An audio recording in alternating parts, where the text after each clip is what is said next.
আপনাদেরকে অনুরোধ করব, কোন ধরনের আবেগ দিয়ে কথা বলছি না, বিবেক দিয়ে চিন্তা করতে হবে। খালি চেহারা দেখে ভোট দিলে দেশের উন্নতি হবে না।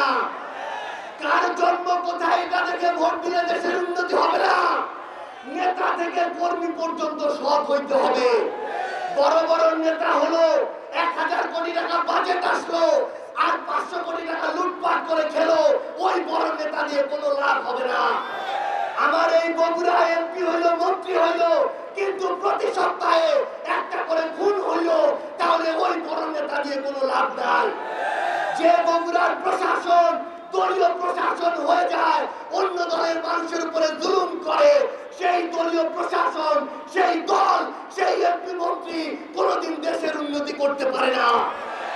আপনাদেরকে মনে রাখতে হবে, আপনাদেরকে খুব ভালো করে মনে রাখতে হবে, আমাদের এই বগুড়াকে, আমাদের এই বাংলাদেশকে যদি আমরা সামনে এগিয়ে নিতে চাই, তাহলে আমরা যেদিন ভোটটা দিব, আমরা যেন কোনো টাকার বিনিময়ে কেউ এই ভোটটা না দেই।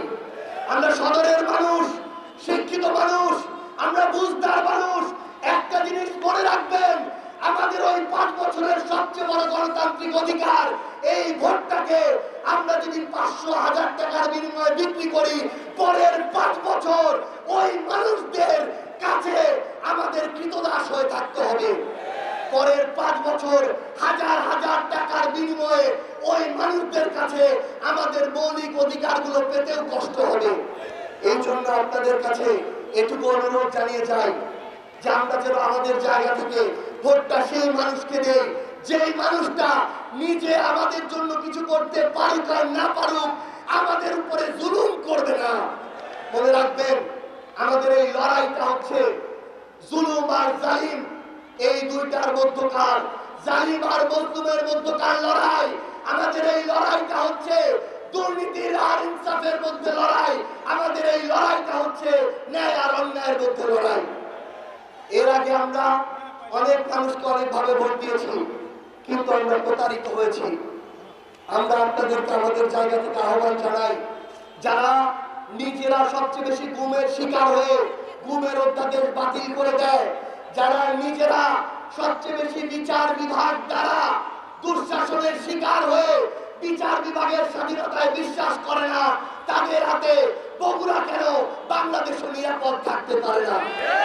পরিশেষে আপনাদেরকে শুধু এটুকুই বলতে চাই, আমরা আমাদের জায়গা থেকে এই বাংলাদেশটাকে যদি সামনে এগিয়ে নিতে চাই, তাহলে আমাদেরকে আর ওই ধরনের ব্যক্তি প্রতি যে আমাদের দরদ, ওই ধরনের স্বজন প্রীতি, এলাকা প্রীতি, এগুলো বাদ দিয়ে বরং আমাদের জায়গা থেকে ওই মানুষটাকে ভোট দিতে হবে, যেই মানুষটা মৃত্যুর আগে পর্যন্ত আমাদের ইনসাফের পক্ষে লড়াই করে যাবে ইনশাআল্লাহ।